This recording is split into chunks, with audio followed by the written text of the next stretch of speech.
Yeah, I'll react to that, sure. The glorious. Hey guys, Bath, England now. Preemptive like. First video of the day. Hope you guys are doing well. Original link to the video for Memory Seekers, top of the description. As always, let's get started. The city of Bath dates back to the Romans and became a popular destination for the wealthy and fashionable in Georgian times. It had a thriving social scene with balls, concerts and other events taking place throughout the year. 300 years on, tourists are still falling under the spell of this city, built for pleasure and parties. Join us as we take a tour through time and explore the only UK city designated a UNESCO World Heritage Site. We'll travel back centuries in just a few steps, passing architectural masterpieces like the Royal Crescent and the Circus, or even further into Very nice. architectural masterpieces like the Royal Crescent and the Circus, or even further into the past when the Romans harnessed the hot springs in the area to create the Roman baths. This video will help you plan and enjoy your time in Bath.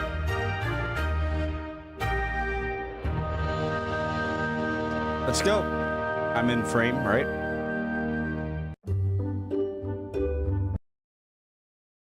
My hair gets so poofy after the shower. I hate it. Bath is situated in the beautiful county of Somerset, skirting the southern edge of the Cotswolds, but not within that region.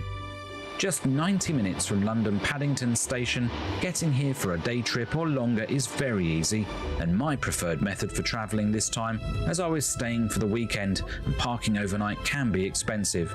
I say I, as Will not be with me this time, as he's on his own trip visiting a friend in Hamburg. We'll start our walkabout from the Bath Spa station, where many of you may well begin your visit. My train ticket with reserved seating was just £34 return from London, booking in advance using Great Western Railways. The train crosses the River Avon as it glides into the station, designed and built in 1840 by the famous civil engineer Isambard Kingdom Brunel. In fact, he orchestrated the creation of the entire Great Western Line from London to Bristol. I've heard that name, it's familiar. Heading into the central area of Bath, but skirting around the main shopping area for now, our first stop is at the popular landmark of Pulteney Bridge that spans the River Avon. The bridge was constructed in 1774 in a striking Palladian style, designed by Robert Adam and commissioned by Sir William Pulteney. Pulteney wanted to extend the city across the River Avon without visitors knowing they'd ever left the Okay, just want to point out. Whew. Nicely done. Pulteney wanted to extend the city across the River Avon without visitors knowing they'd ever left the centre and crossing the river. The bridge, therefore, had a very unusual feature, with shops lining its full span on either side, fooling you into thinking it was just another street. It was a great success and provided a much-needed link between the two parts of Bath and quickly became a popular tourist destination. Many come to this cafe on the bridge to grab a coffee and a nice slice of cake, taking one of the few prized seats overlooking the river and weir. We'll see more of the bridge later as we take a walk down by the river.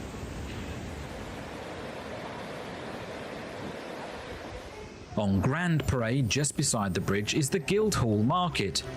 It has been trading on this site for over 800 years, making it one of the oldest markets in England. The current building is Victorian, dating from 1861 and was designed by architects Hicks and Isaac. At one time, over 400 stalls were squeezed into this hall.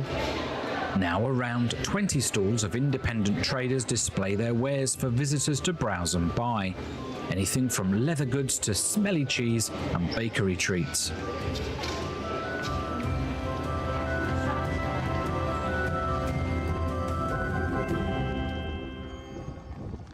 Towering beside the market and a focal point within the city is the impressive Bath Abbey. There has been a religious building on this site since 675 AD, when records indicate Osric, a local king, gave lands near Bath to the abbess of Bettina to build a convent.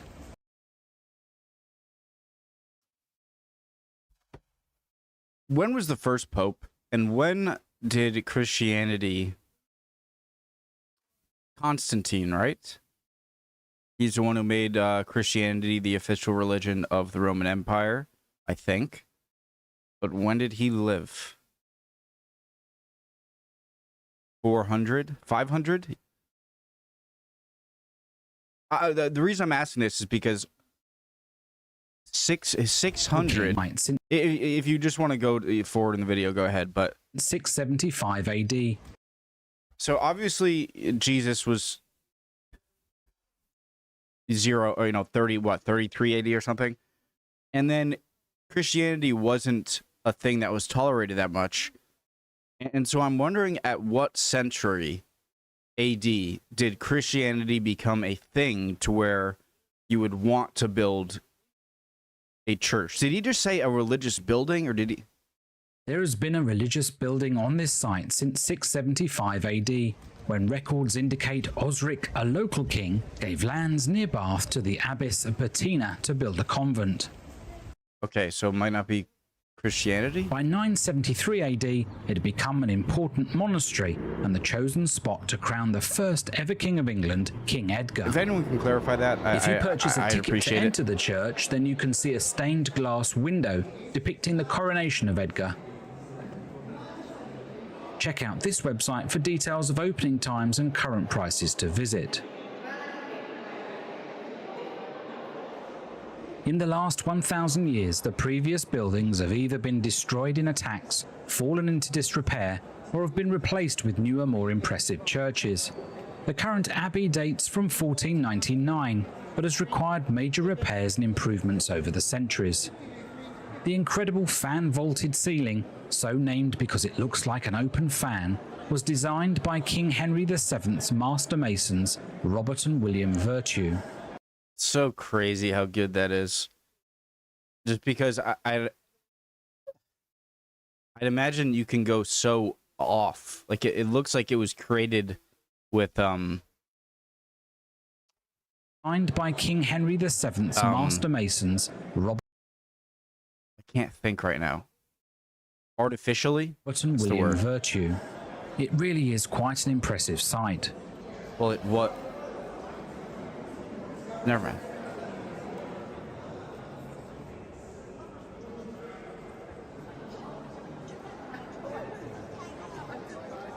The abbey continues to evolve and update. For those looking to delve into its history in greater detail, visit the new Discovery Centre that opened just this year. Objects from the abbey's archives are on display within the ancient vaults beneath the abbey building. This is included in your ticket price. Still sort of waking up, guys, so sorry if I'm a little slow in the beginning of the video. For me, the highlight of my visit to the abbey was choosing to take a tour of the tower. Available Monday to Saturday in small groups each hour, you can climb a total of 212 steps to reach the top of the tower for amazing views of the city. You cannot book online, so my advice is go early and reserve a space. You can come back later in the day to take... It is such an easy, simple pleasure of mine. Just these old, super spirally old staircases. I just get happy. I don't know why. The narrow spiral steps first take us onto the outside of the west window. I'm a simple person. Where we can look down into Abbey Churchyard. This is where people queue to enter the Roman baths.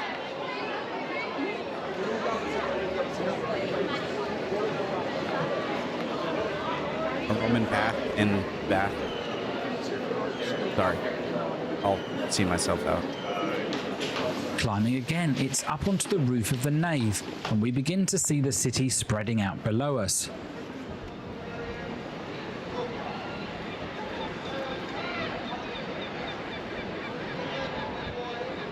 You can take a peek at the baths and look over Kingston Parade, where on a dry day, performers and buskers entertain the crowds. It's also here the Christmas market is held.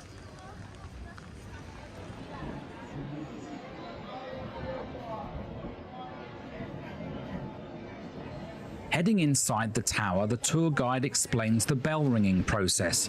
The trapdoor is there in case a bell ever needs removing. They also shared a charming story about how the bell ringers know when to start the peal of bells at a wedding. Squeezing into a small room with a creaking floor, there is a tiny spy hole where a lookout can see and hear the ceremony. They can then signal back to the ringers. Apparently they could use walkie-talkies, but prefer to maintain this ancient tradition.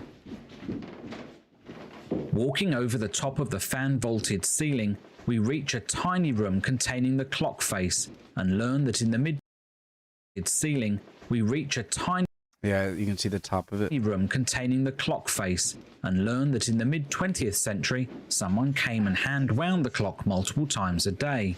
Thankfully, it's now automated.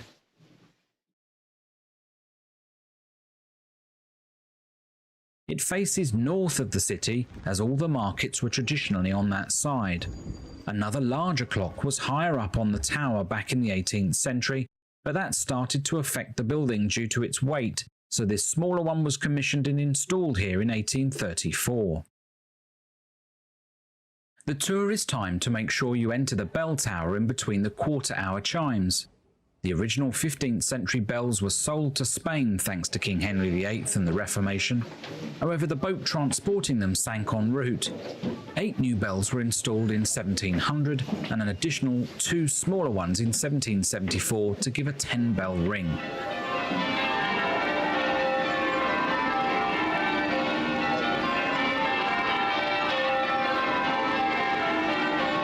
The piece de résistance is arriving on top of the tower for panoramic and picturesque views across the... What does that mean? Piece de resistance? I'm assuming it means like the climax, the best part, but what does it literally translate to? Resistance is arriving on... The piece de résistance is arriving on top of the tower for panoramic and picturesque views across the city.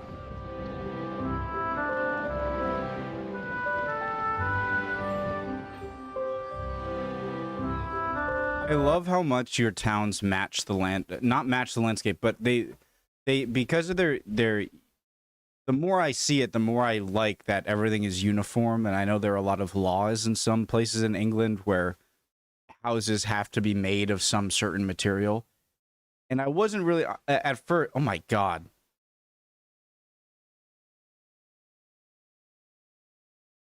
That is nice. That it looks like it's not, it looks like you're one with the landscape. Do you know what I mean?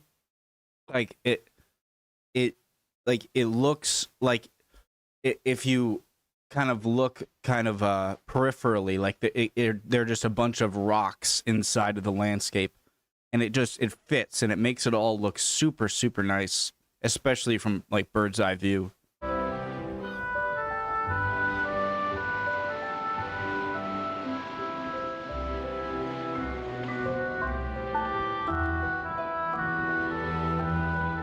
Same with like Cambridge and Oxford, stuff like that.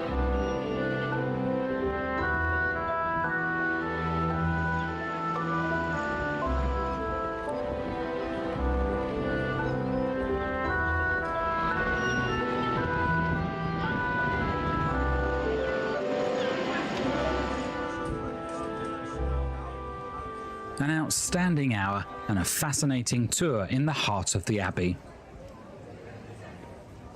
Below us are the Roman baths, a stunning example of Roman engineering rediscovered and explored in the late 19th century and opened to the Georgian public in 1897.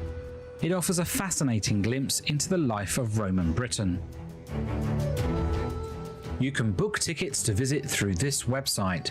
It is open daily, and in the summer there are extended hours. I chose an evening visit as many of the day tourists have left and it's quieter at this time. The Georgian public?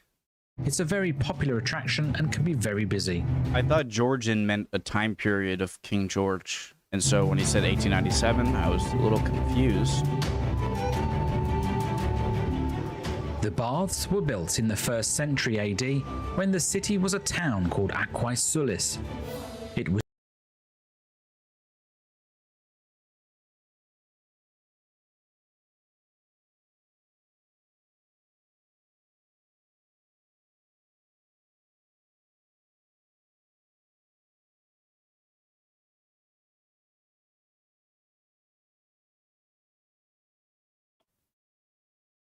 Crap.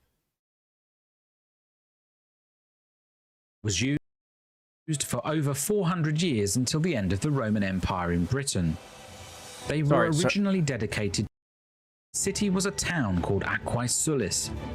It was used for over 400 years until the end of the Roman Empire in Britain.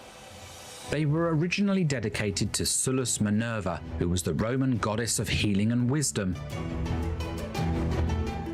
It was a huge complex with a temple and the bathhouse, as can be seen in this model recreation.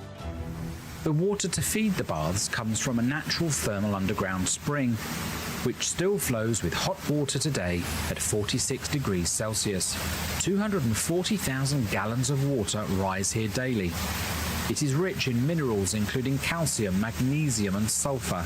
However, in recent times it has been discovered that the water is now unsafe to use, with pollutants of toxic algae and the Romans using lead pipes to channel the water, causing it to close for swimming in 1978.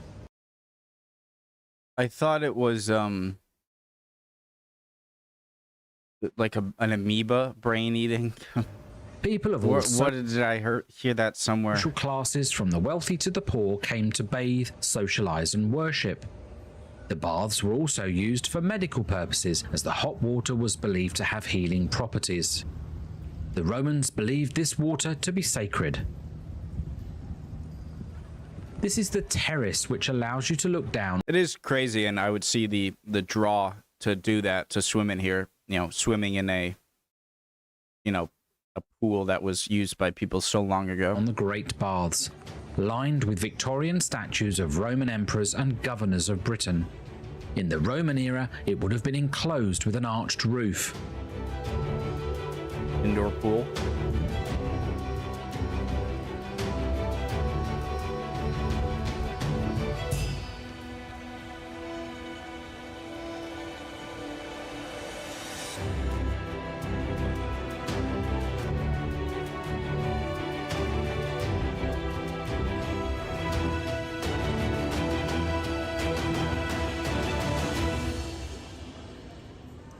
Inside the complex, you can see parts of the Great Temple entrance, built next to the spring dedicated to Sullus Minerva and housing a statue of the deity.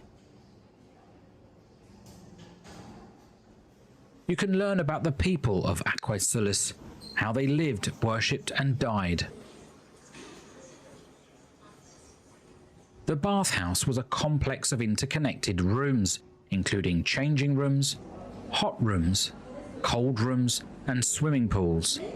The baths were heated by a system of underfloor heating, and interestingly, a project to repair the crumbling floor in Bath Abbey in recent years has seen water from the baths diverted through pipes to provide free underfloor heating within the church.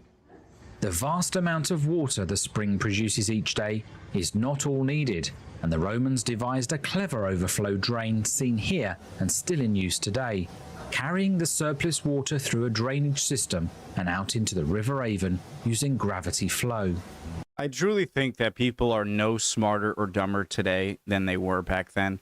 Maybe you could make an argument that better nutrition could aid the brain in a more healthy growth, and maybe people on average could be a little more, but negligible. And also how it seems like stuff during Roman times was even more advanced than stuff like a century or two after the collapse of the Western Roman Empire.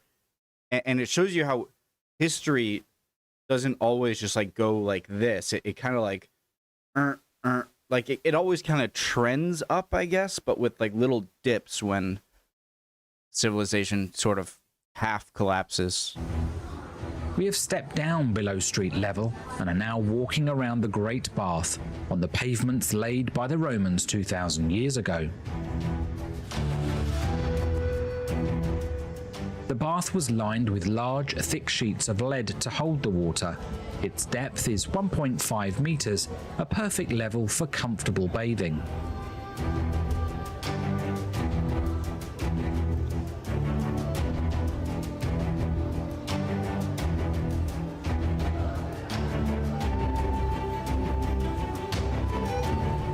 This is the inflow to the Great Bath, water flowing directly from the spring nearby.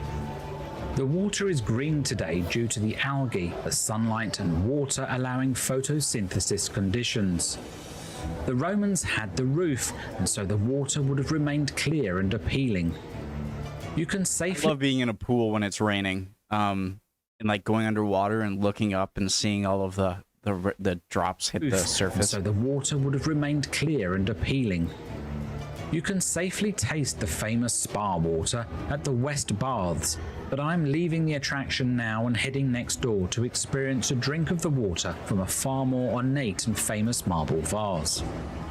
The The King's pump Spring. room with its Corinthian columns was built in 1789 and took 10 years to complete, allowing the Georgians to sample the water and socialize in the wonderful building that is today a restaurant. What did this? I got distracted by Vanilla This was Ice. built in 1789 and took 10 years to complete, allowing the Georgians to sample the water and socialize in the wonderful building that is today a restaurant. See, that would Amongst be its Georgians, patrons was right? novelist Jane Austen, That's- a regular visitor to the pump room, and she used it as a setting in her novels Northanger Abbey and Persuasion.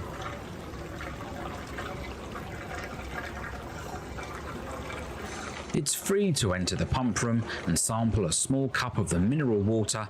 I have to say the aroma of sulphur and the tepid water was not to my liking. Making me thirsty. My flower vase is out. As you'd expect with so much history and beautiful architecture, Bath is a popular, busy location all year round. If you want some retail therapy, then there are plenty of streets lined with stores for all your shopping needs. I love that. Since you know they're not used anymore, right? Having flowers in Retail them. therapy, They're so then there are iconic. You have plenty to of keep them. streets lined with stores for all your shopping needs. There are also many places to eat and drink, and I'll share my experiences later. Raisins.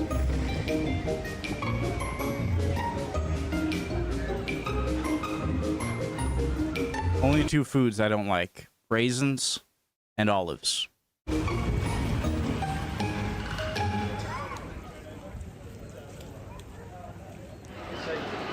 Beside the pump room is York Street, and a distinctive landmark. This archway was Before you say, "Oh wow," you know, underdeveloped palate or whatever, I try to enjoy them every time. They're not good. I'm sorry. And the green olives are even worse. built in 1889 by architect Charles Davis. It was constructed to cover the pipes which carried hot water from the Roman bath spring to a new spa.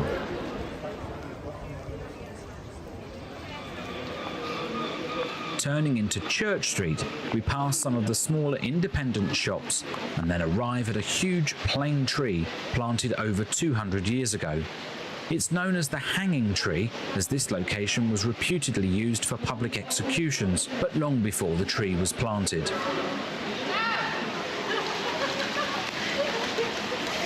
I love the seagull call. It's so calming. Continuing on down North Passage, we're heading to the oldest house in Bath, dating from 1482, and a tale about a young Huguenot refugee escaping persecution in France.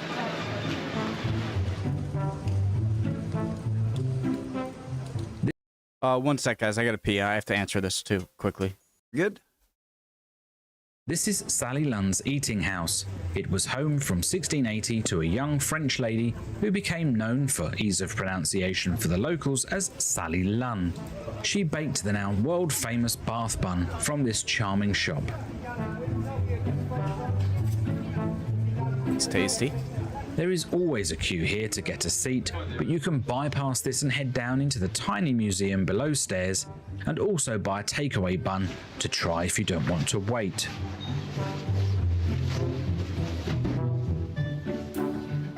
Cutting the queue. Un-British.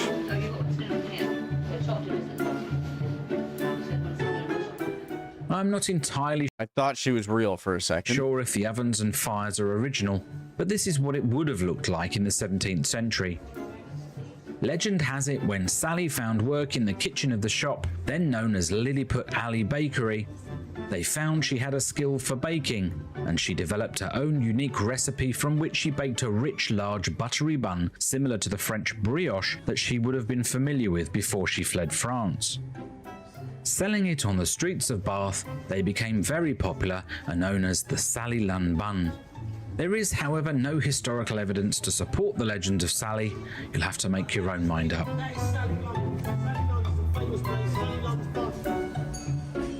I popped back early evening when the crowds had dispersed and had a late afternoon tea. Another haunt of Jane Austen, which she wrote about in her letters when she lived in the city.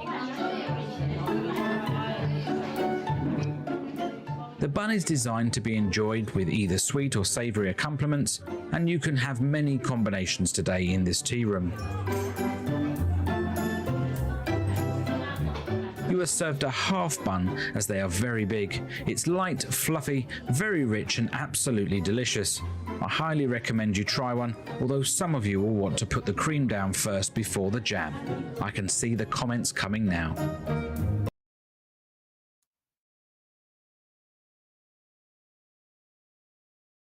The cream is more dense and stable than the jam, and so wouldn't you want to put that down first? Because smearing the cream on the jam seems more disruptive to the makeup of the sandwich, of the thing, than putting the jam on the cream. The jam on the cream seems like the correct way to me. Chill though, don't kill me.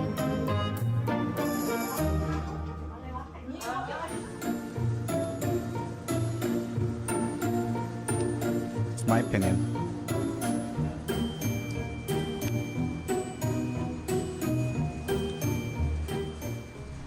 Let's have a quick look at the map and see where we've been so far. There is a lot still to explore.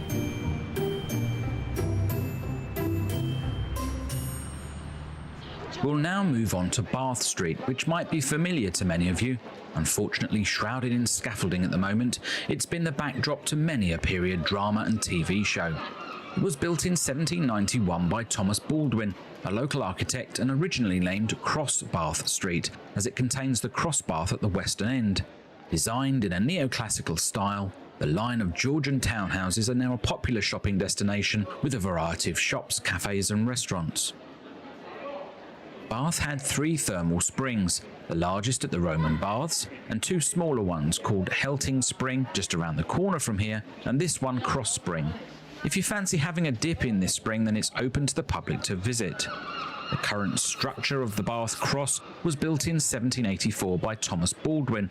The bath is a small oval-shaped pool that is surrounded by a colonnade. The water in the bath is heated to a temperature of around 43 degrees Celsius. What is that in Fahrenheit? 43, 83, 79. It's like 102 degrees Fahrenheit. 48. No, 42 is 2.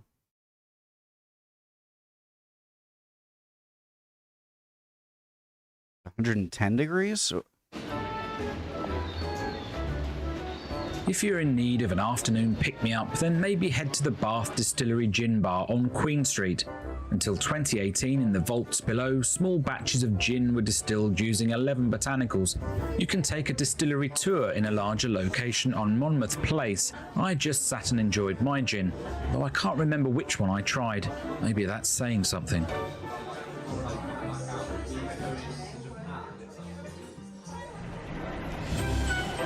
The Jane Austen Centre on Gay Street is a big draw for fans of this famous writer. She lived in Bath for 5 years of her short life, and the centre offers you an insight into how living in this magnificent city affected the celebrated author and her writing. Costume. I think I heard Mark Twain was not a fan of her, and that's putting it lightly. Guides will take you on an entertaining journey through her life with interactive activities along the way.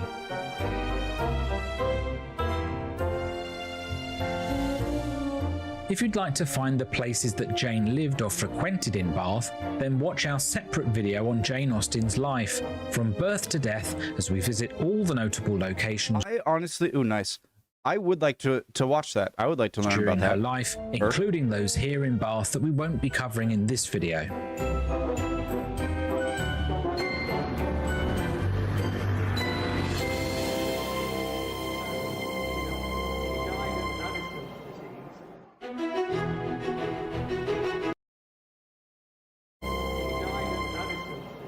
Allison's disease?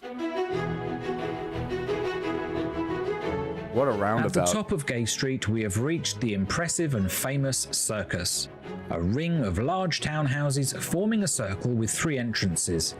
Designed by architect picnic John spot. Wood the Elder, it was built between 1754 and 1769 and is regarded as a preeminent example of Georgian architecture. Wood died less than 3 months after the first stone was laid. His son, John Wood the Younger, completed the project to his father's design.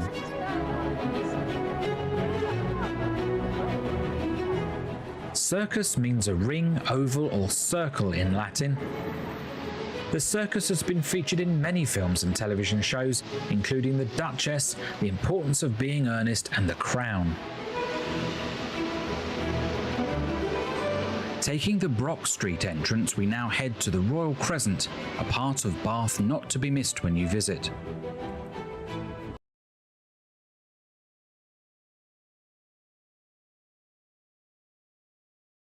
I thought I had to sneeze. I did, but I The didn't. Royal Crescent is a row of 30 terraced houses laid out in a sweeping crescent design by the architect John Wood the Younger.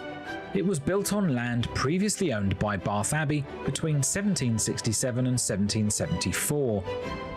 It is among the most outstanding examples of Georgian architecture to be found in the United Kingdom.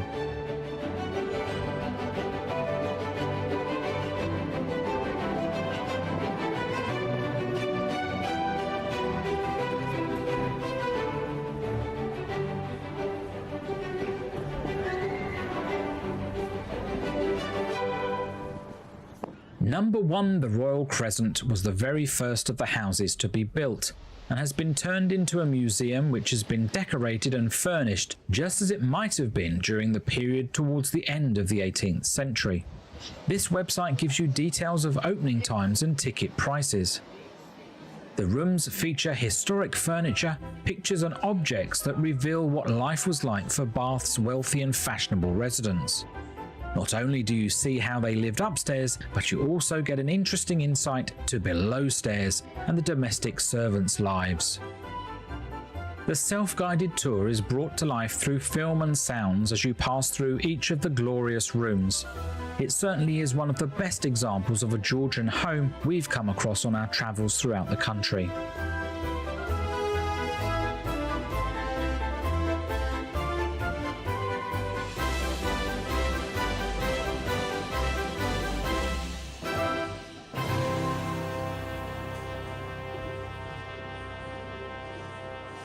In front of the Royal Crescent is a large grassed area, and if you look closely, it is separated by a sunken ditch known as a ha-ha.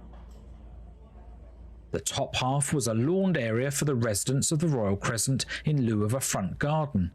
The ha-ha created an invisible boundary between the lawn and the public park area that extends to the Royal Victoria Park.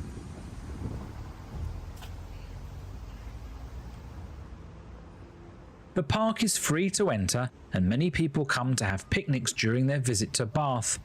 It was opened in 1830 by the 11-year-old Princess Victoria, 7 years before her ascension to the throne, and was the first park to carry her name. The park covers an area of 57 acres and features a variety of attractions, including a children's play area, a bandstand, and botanical gardens located in the northwest corner, which I chose to have a little walk around. They were founded in 1887. Cotton candy which bush. I chose to have a little walk around. They were founded in 1887 and cover an area of 9 acres. The gardens feature a variety of plants, trees, shrubs, flowers, and a rock garden. There is also what is supposed to be a replica of a Roman temple, Temple of Minerva.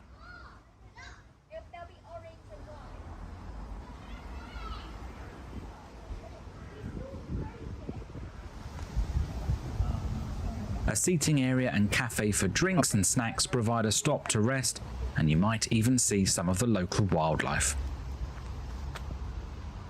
His little ears.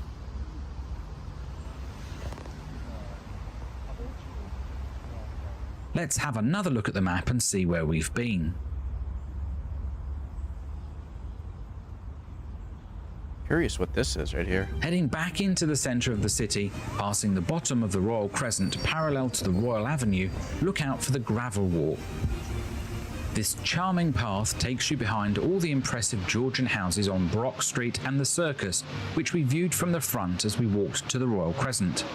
The path has been here since 1771 and was a route to and from the city for sedan chairs. It was also a route for ladies to walk with their flowing dresses and parasols. Partway down is a quaint Georgian garden open for free, which we featured in our Jane Austen video.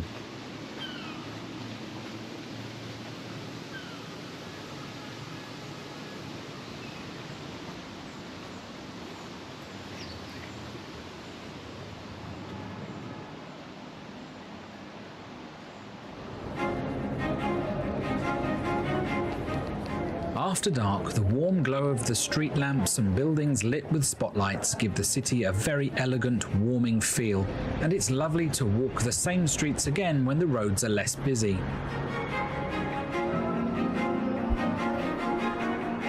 Pump room, that's a good name for a gym.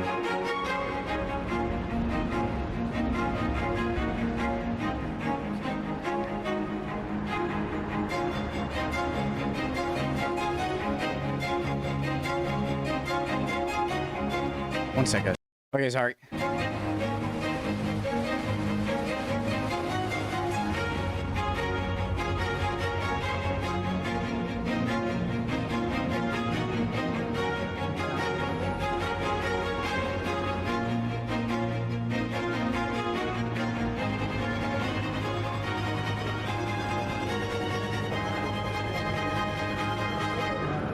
Of course, there are many bars, pubs and restaurants, and so you will have to contend with the partygoers, stag and hen do's.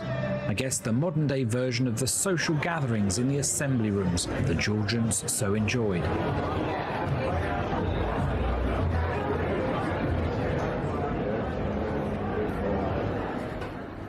During my visit, I stayed overnight in a wonderful hotel on Henrietta Street, just a few minutes stroll from the Pulteney Bridge. Henrietta House has combined a number of Georgian houses on the street to create a gorgeous hotel, and I found it a great spot to spend the night in comfortable and period surroundings.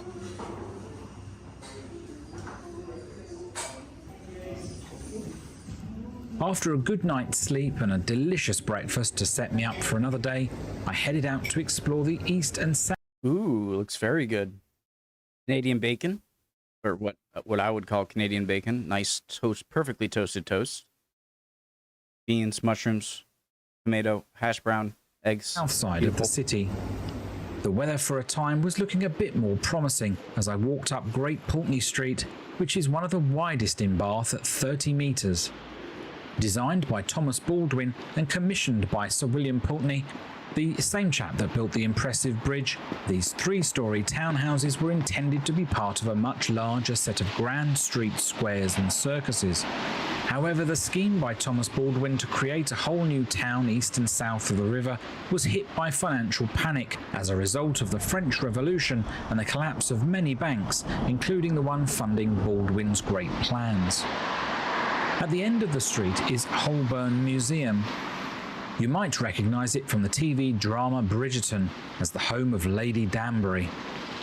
This was originally the Sydney Hotel, built in 1796 to 99, perched on the edge of Sydney Gardens, a popular pleasure ground in the 18th century. Sir William Holborn, a keen fine art and objects collector and owner of the hotel, bequeathed it to the people of Bath in 1882, and a museum opened in 1883 showcasing his collection. It became the city's first art gallery. Inside, you'll find a wonderful collection of decorative arts including porcelain, glass and metalwork. Paintings from distinguished artists such as Stubbs, Gainsborough and Reynolds make it a popular attraction for art lovers. Behind the museum, we enter the Georgian pleasure grounds of Sydney Gardens, the only such remaining in the UK. Guys, I do love history, and I love history museums and a lot of different museums, right? I feel like every single museum can be technically a history museum.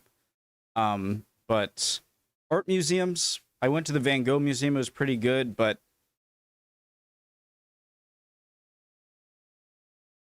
I don't know.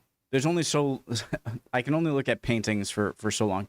I love paintings that are clearly trying to depict something, right? I'm not saying you have to get it as close to a photograph as possible. I like to see people's skill on display in art rather than a piece of art that could take a lot of skill, but is more up to interpretation. The more it gets to, like, you have to interpret it, the less I like it, I guess. The gardens were a popular destination for the fashionable society I know that of might be Bath. a Jane Austen lived in controversial Sydney opinion. Place, overlooking the grounds from 1801 to 1804, and enjoyed visiting. Ironically, the gardens were used as a filming location for the 1995 film Sense and Sensibility. During its heyday, the pleasure grounds were full of music and dancing, firework displays, concerts, amusement rides, and food and drink. It had the labyrinth, a form of maze to amuse and entertain the visitors. And whilst that might have gone now, I love going it is to still corn an mazes oasis as a of kid. beauty and a place Same to enjoy idea. a walk around with many reminders of the past.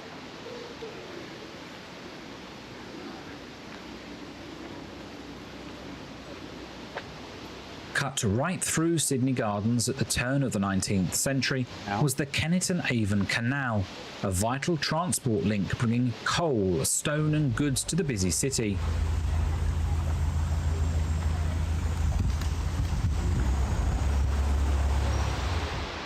On top of one of the tunnels built is Cleveland House, not easy to see here. This was the headquarters of the Canal Company and also the workplace of Isambard Kingdom Brunel, who was the engineer responsible for many of the canal's features. The railway would also disturb the pleasure grounds in 1840, when they too cut through the gardens.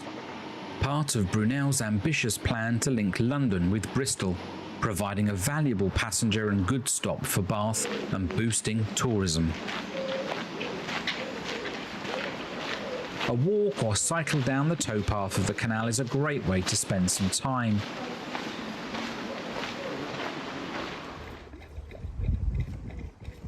I'm sort of curious how train tracks progressed over time. It's such a probably not interesting. No, immediately, but like, I mean, train tracks are essentially the same. I don't know what my point is right now. All right, I like trains.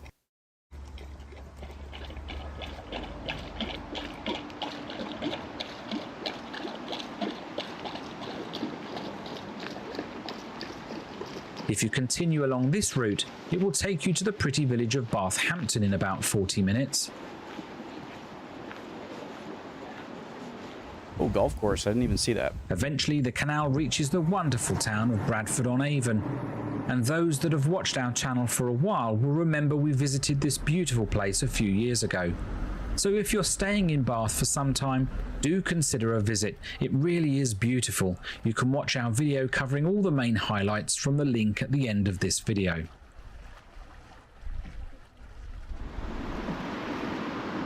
Heading back down Great Pulteney Street, let's catch up with the River Avon beside the Pulteney Bridge. There are some steps on the left as you head into the centre of the city. These take us down to the river's edge and views of the Grand Parade not seen from street level.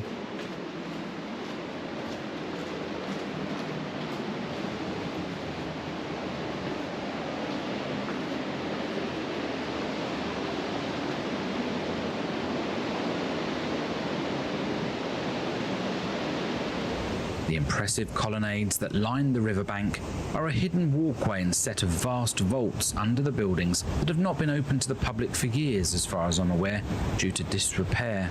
Plans to regenerate the area have been ongoing for 10 years, but don't seem close to starting.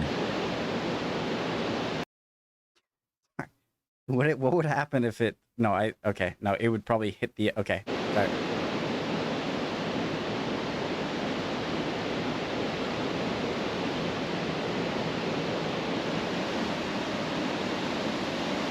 Above is what was the Empire Hotel, designed by the Bath architect Major Charles Edward Davis for the hotelier Alfred Holland in 1901.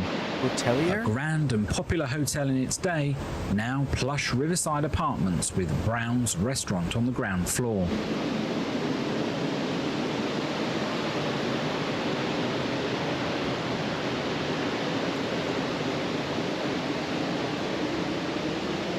You just saw a pleasure craft arriving, and it's from here that you can take a boat ride from Portney Cruises. There is no pre-booking, just come and queue up for a 1-hour round trip to Bathampton. The first boat is at 10 AM each day, and it runs around every 40 minutes until 5 PM. Lock system?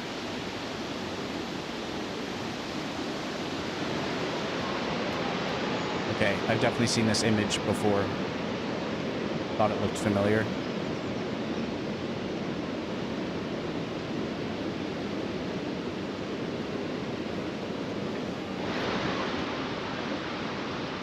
Continuing along the riverbank, we pass the North Parade Bridge.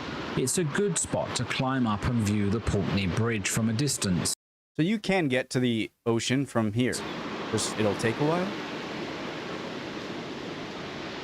Across the river, we see St. John the Evangelist Church. It was designed by Charles Francis Hansom and built between 1861 and 63. A Gothic revival-style building dedicated to St. John the Evangelist, one of the 12 apostles of Jesus Christ.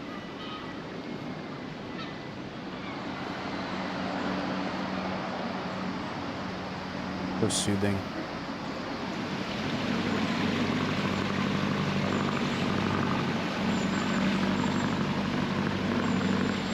At this southern point in the city, the River Avon links up with the Kenneton-Avon Canal at Lock 7, Widcombe Lock.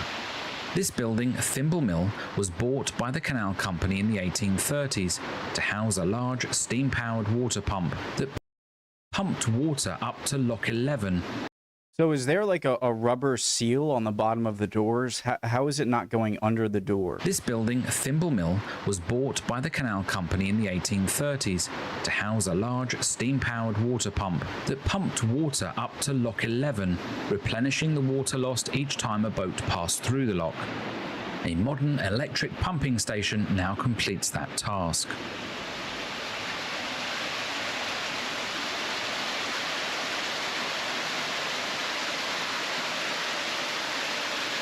I love how there's stuff Bath's growing Deep on Lock it. is the second deepest lock in the country and was only added in 1976, making it the newest on the canal, even if it looks a bit worse for wear. It merged locks 8 and 9 due to a new ring road that was built around the city.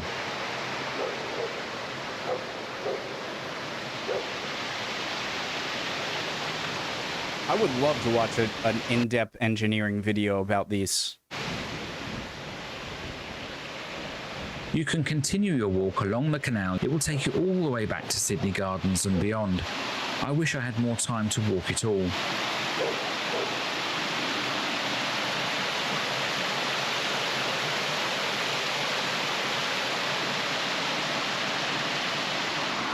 Back on the River Avon, we are going to cross over into the city using the Green Halfpenny Bridge, getting its name from the halfpenny or half a new penny that was charged to pedestrians to use the bridge, the little toll building still intact. There is no charge these days to cross. It was originally a wooden bridge that sadly collapsed in 1887, killing 10 people on it at the time. This much stronger iron bridge replaced it. We have now arrived back at the station where we started. Let's have a look at the map one last time and see where we've been. We've not seen all that Bath has to offer by any means, but I hope this video has given you an interesting insight into some of the wonderful things to see and do in Bath. We really hope you visit. We have many more videos like this on our channel, so do check out other places to visit in the UK and abroad. Thanks for watching The Memory Seekers, and see you again next time.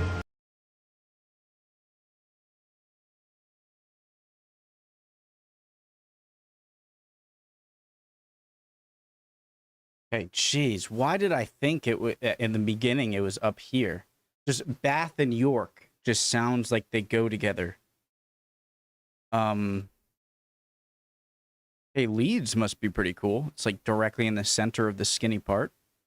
It was a really cool video, guys. I feel like I sort of just started to watch towards the end there instead of comment. I hope that wasn't too boring. But I really enjoyed watching that. I mean, you still got to see the video, so love you guys. Hope you're all doing well. Would appreciate any comments. Love for you to like and subscribe, and hopefully I'll see you next video. Bye, guys.